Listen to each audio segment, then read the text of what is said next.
Assalamualaikum warahmatullahi wabarakatuh. Bertemu kembali dengan saya, Advokat Hermansyah. Apa kabar semuanya, sahabat Herman SHR? Semoga dalam keadaan sehat dan dimudahkan dalam beraktivitas. Kali ini kita akan membahas tentang bagaimana sih membuat laporan atau pengaduan di kepolisian. Karena masih banyak sahabat-sahabat YouTube yang masih bingung terkait dengan bagaimana membuat laporan atau pengaduan di kepolisian. Nah, sebelum kita membuat laporan pengaduan di kepolisian, ada baiknya kita memahami dulu apa itu laporan dan apa itu pengaduan. Nah, ketika kita bicara tentang laporan atau pengaduan, maka dasar yang kita pakai adalah Kitab Undang-Undang Hukum Acara Pidana nomor 8 tahun 1981. KUHP menjelaskan bahwa laporan adalah pemberitahuan yang disampaikan oleh seseorang karena hak atau kewajiban berdasarkan undang-undang kepada pejabat yang berwenang tentang telah atau sedang atau diduga akan terjadinya peristiwa pidana.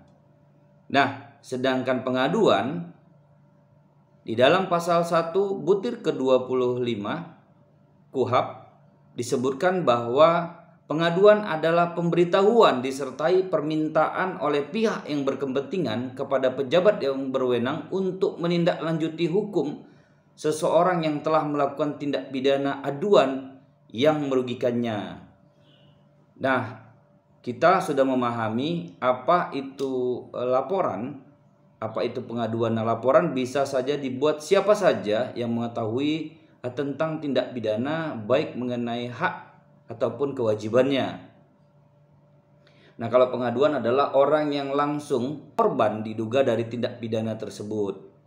Jadi kalau pengaduan sendiri adalah dilakukan oleh orang yang diduga merupakan korban dari tindak pidana tersebut, ya. Nah, sebelum kita membuat laporan ada beberapa hal, ya, proses yang harus kita lakukan agar laporan kita itu berjalan dengan baik dan efektivitasnya juga baik. Apa itu? Sebelumnya jangan di skip ya pembahasan ini sampai akhir, tonton agar sahabat-sahabat semua memahami bagaimana proses laporan dan sampai dengan penanganan di pihak kepolisian terkait dengan laporan dan atau pengaduan yang kita buat.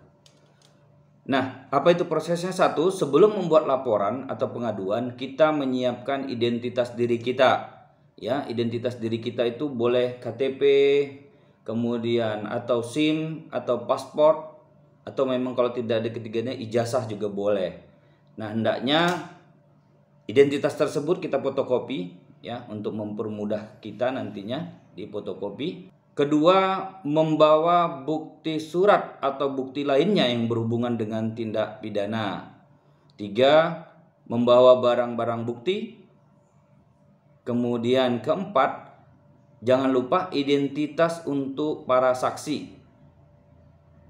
Ini dibutuhkan ya, nama lengkap, kemudian alamat domisili para saksi, dan nomor kontak para saksi yang nantinya akan diambil keterangan setelah kita membuat. Nah, saksi sendiri nggak usah perlu ikut ya dalam membuat laporan pengaduan. Biasa saksi beramai-ramai atau beberapa orang ikut di kantor kepolisian. Nah, ini memakan waktu ya. Jadi saksi tidak usah dulu ikut. Jadi yang dibawa adalah identitas saksi, foto KTP saksi, kemudian nomor HP saksi. Ini nanti memudahkan untuk di dalam pemeriksaan nanti kita lampirkan nama saksi-saksi yang akan diambil keterangan. Kemudian membuat resume ya, membuat resume ini sangat penting, nanti akan membantu kita dalam membuat laporan pengaduan. Resume itu apa sih isinya?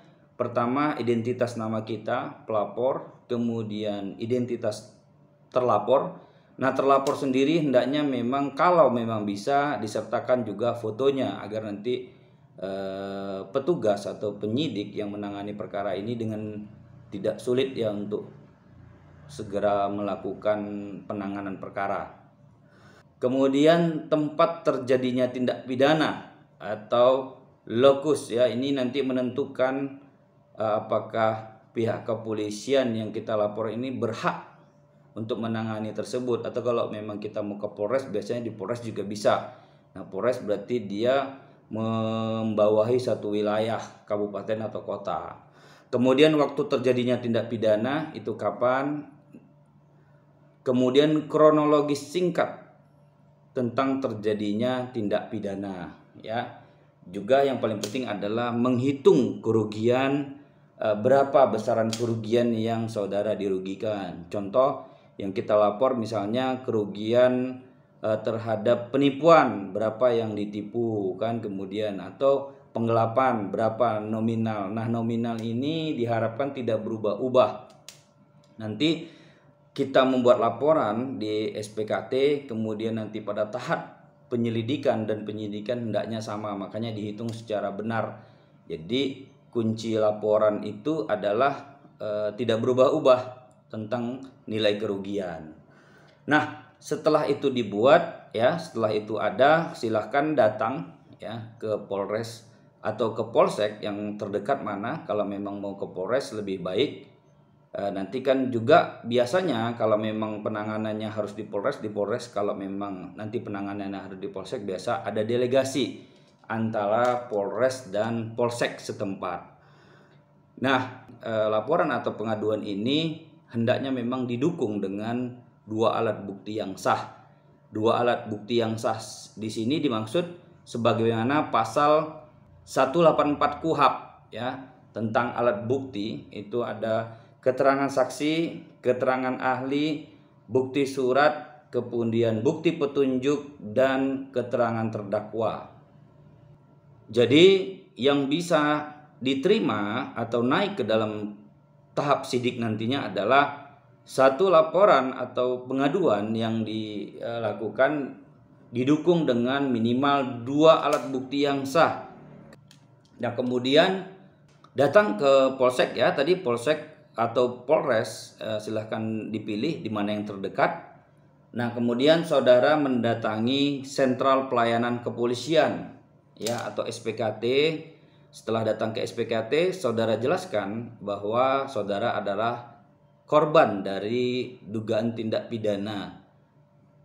Nah, nanti SPKT akan berkoordinasi dahulu biasanya dengan penyelidik dan penyidik yang ada di unit. Contoh yang kita laporkan adalah tindak pidana umum ya, berarti di Reskrim ya. Kalau di Polres namanya unit Reskrim, kalau di Polda ada unit Reskrimum, ada Reskrimsus ya.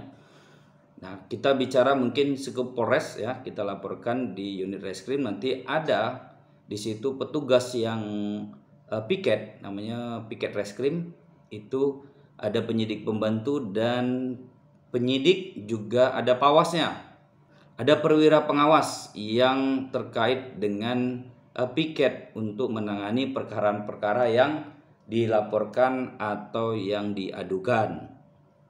Nah, setelah berkoordinasi duduk perkaranya benar memang bisa diterima, maka petugas Sentral Pelayanan Kepolisian akan membuat laporan yang saudara buat.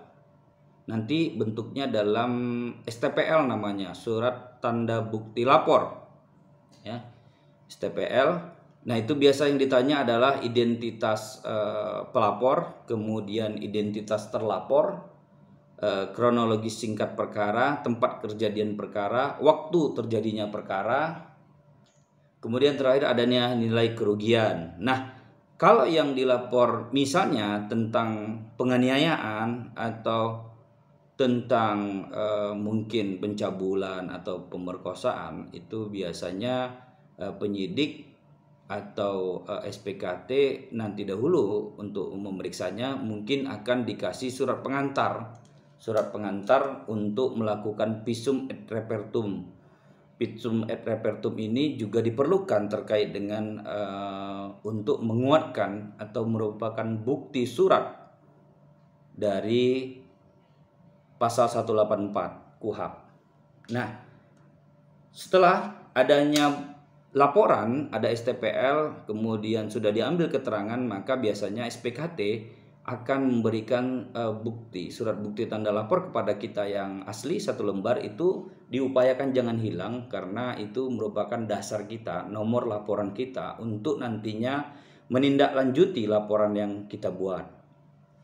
Nah, kemudian setelah itu kita akan diarahkan ke unit yang akan menangani perkara kita. Namun ini unit masih penyidik pembantu atau penyidik yang piket, ya. Jadi belum tentu juga dia, nanti kan setiap laporan yang dibuat itu akan dilengkapi, kemudian nanti akan naik dulu ke pimpinan mereka, nanti disposisinya baru turun ke unit mana dan siapa yang akan menangani. Itu nanti kita akan jelaskan juga, ya. Makanya ini jangan di skip biar saudara-saudara paham. Kemudian menuju ke unit piket, ya. Terkait dengan ini misalnya unit reskrim. Nah, di situ saudara akan diambil berita acara keterangan atau BAK, ya. BAK karena bentuknya masih laporan pengaduan, masih penyelidikan prosesnya, maka namanya BAK. Nah, saudara akan diambil keterangan terkait dengan nama pelapor, kemudian identitas, ya, identitas pelapor, identitas terlapor, bagaimana kejadian tindak pidana, siapa pelaku tindak pidana, di mana dilakukan tindak pidana, serta waktu kejadian tindak pidana. Nah, lokus dan tempus ini sangat perlu karena menghindari pertama daluarsa dan kewenangan daripada penyidik. Nah, dalam proses pembuatan BAK, setelah lengkap BAK dibuat, nantinya jangan lupa saudara mengambil nomor daripada petugas yang mengambil BAK, berita acara keterangan saudara, ya. Nanti untuk menghubungi petugas jika nanti berkas tersebut naik dan disposisinya kemana, ya, jatuhnya untuk dilakukan penyelidikan dan atau penyidikan. Nah, pada saat BAK ini juga jangan lupa menyerahkan terkait dengan bukti-bukti sebagaimana pasal 184 KUHP, juga barang-barang bukti. Barang bukti di sini adalah terkait dengan barang-barang yang dipergunakan atau hasil daripada tindak pidana. Jadi beda alat bukti dan beda barang bukti. Nah, juga keterangan, ya, saksi-saksi lengkap identitasnya dibuat agar memudahkan mereka petugas untuk memanggil saksi untuk memberikan keterangan terhadap tindak pidana tersebut. Nah, setelah semuanya lengkap, berkas awal lengkap, maka berkas tersebut biasanya naik ke pimpinan Polres, ya, seperti Kapolres atau Wakapolres untuk melakukan disposisi unit mana yang menangani perkara dan siapa yang akan menangani perkara. Jika saudara tidak sempat, ya, atau lupa mengambil nomor kontak daripada petugas pada saat membuat laporan atau pengaduan, saudara bisa mendatangi Minreskrim untuk menginformasikan dengan catatan saudara membawa bukti lapor. Nah, itulah perlunya surat tanda bukti lapor, ya, STPL itu terkait dengan nomornya. Nanti Minreskrim akan mengecek siapa yang menangani perkara dan unit mana yang menangani.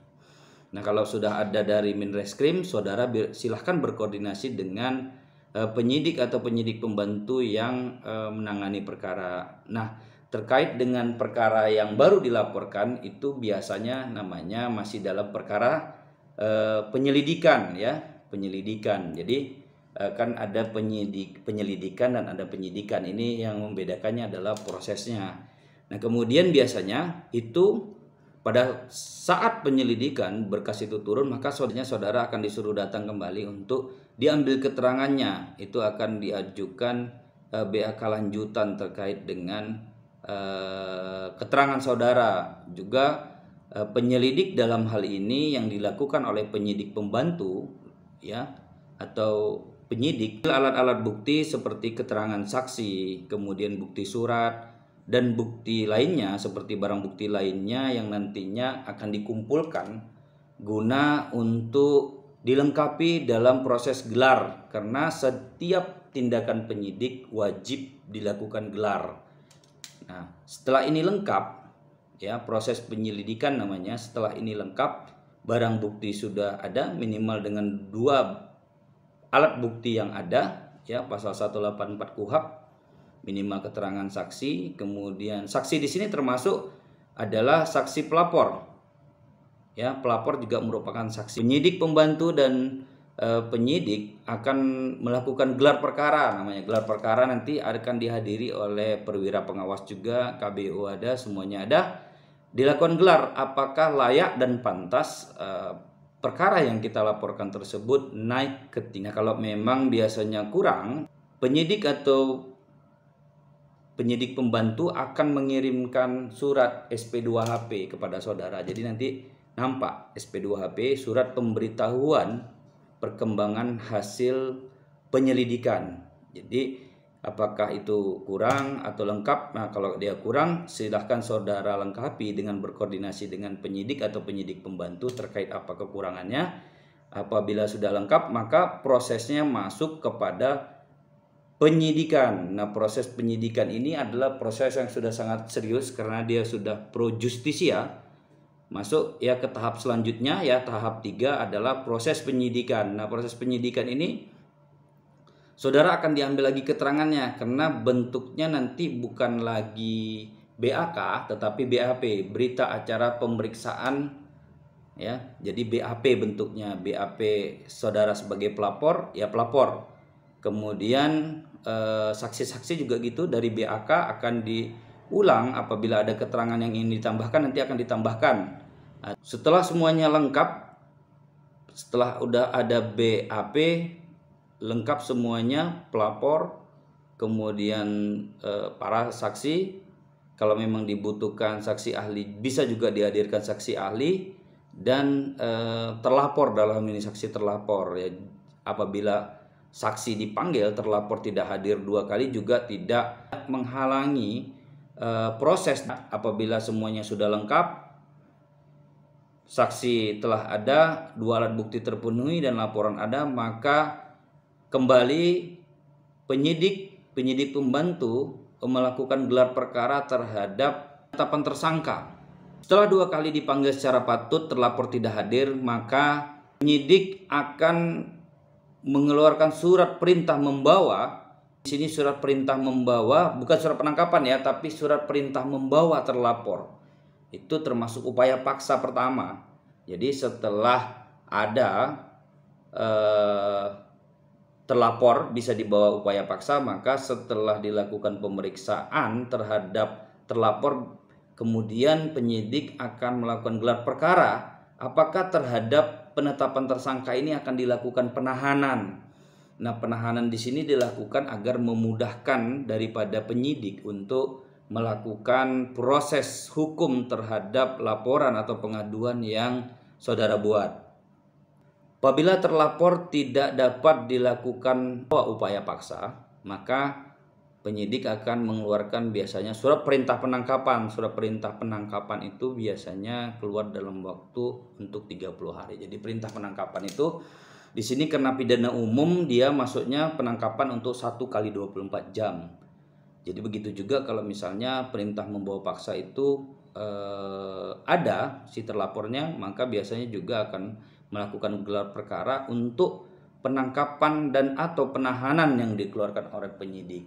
Penangkapan dan penahanan di sini digunakan untuk memudahkan proses perkara, juga merupakan kewenangan dari penyidik yang diberikan oleh undang-undang. Diharapkan dengan adanya penangkapan dan penahanan ini tidak menghilangkan barang bukti, tidak mengulangi lagi perbuatannya. Nah, itu memudahkan hal itu, dan juga penyidik tidak harus mencari dan menghadirkan dari tersangka, ya, untuk diambil keterangannya sewaktu-waktu dibutuhkan. Nah, untuk upaya penahanan sendiri di dalam KUHP dibagi 3. Pertama, rumah tahanan negara, kemudian tahan rumah, dan tahanan kota. Nah, tapi kalau untuk tahanan rumah ini jarang ya. Biasanya rumah tahanan negara itu masuk ya, ditahan, dan kemudian tahanan kota di mana tersangka tidak boleh keluar kota. Dalam hal ini tersangka nantinya wajib ya lapor untuk biasanya dalam waktu 1 minggu 2 kali, apakah Senin dan Kamis atau Selasa Jumat, biasanya seperti itu. Jadi bagi saudara yang melaporkan, apabila terlapor kemudian sudah ditetapkan sebagai tersangka, tidak dilakukan tahanan negara, maka biasanya itu tahanan kota. Namun ini kewenangan daripada penyidik. Tidak apa-apa, itu namanya proses ya, saudara nggak usah diributkan. Tapi itu terkait dengan tindak pidana yang hukumannya 5 tahun ke atas, atau pidana-pidana yang khusus itu di dalam KUHP ya, seperti penggelapan 372, kemudian 378 tentang penipuan, itu ada penahanan ya, meskipun di bawah 5 tahun. Tadi kan yang ditahan kan dia 5 tahun ke atas, tapi di bawah 5 tahun bisa ditahan dengan pasal-pasal tertentu ya. Itu kayak tadi 372 tentang penggelapan, 374 penggelapan dalam jabatan, 378 penipuan, kemudian 335 ayat 1 itu tentang pengancaman ya. Kemudian pasal 480 tentang penadahan.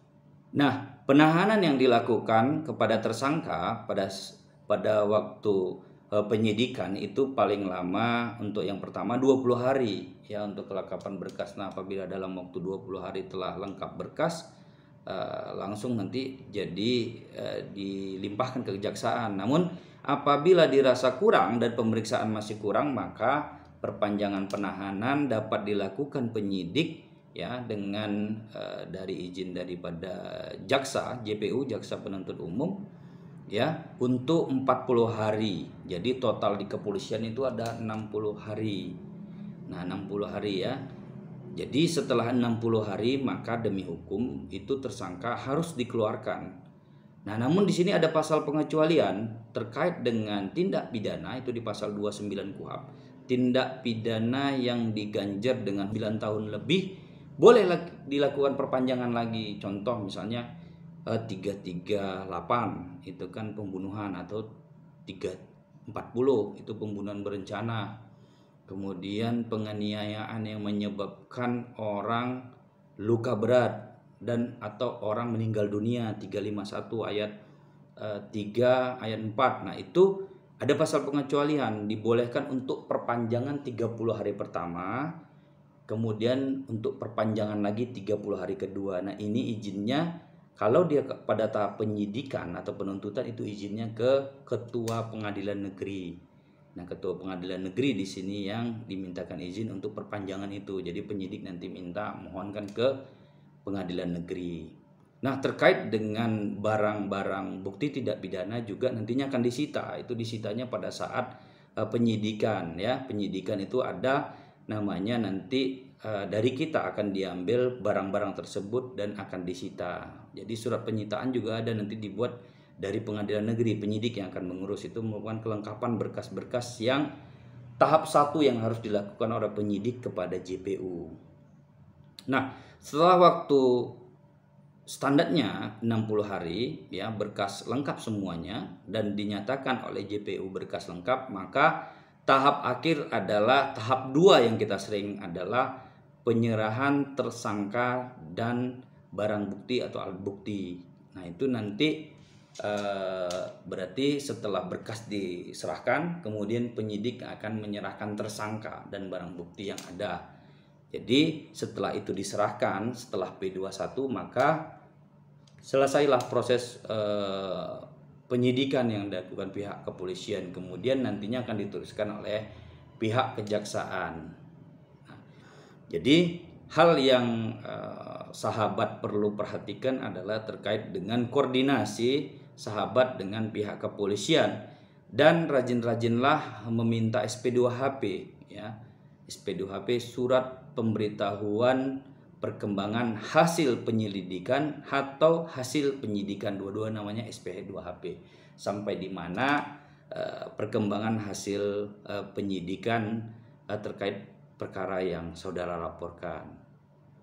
Jadi nanti kalau memang sudah tahap 2 nanti saudara juga dilaporkan sudah tahap 2, berarti saudara nantinya akan berkoordinasi dengan jaksa. Tapi biasanya kalau sudah di kejaksaan jarang jaksa itu berkoordinasi dengan si pelapor ya, atau kita sebagai saksi korban. Namun sekali-sekali bisa juga nanti dimintakan oleh jaksa. Nah, itu nanti kita akan tahap selanjutnya. Ini kita bicara tentang tahap penyelidikan dan penyidikan yang dilakukan di kepolisian ya. Sudah paham, sudah jelas semuanya. Semoga ini bermanfaat ya. Silahkan like dan subscribe. Boleh dibagikan kepada teman-teman, sahabat atau saudara. Ini pengetahuan ya untuk kita membuat laporan dan atau pengaduan di kepolisian juga bagaimana tahap-tahapnya ya. Bagaimana tahap-tahapnya sampai dengan kejaksaan. Terima kasih. Assalamualaikum warahmatullahi wabarakatuh.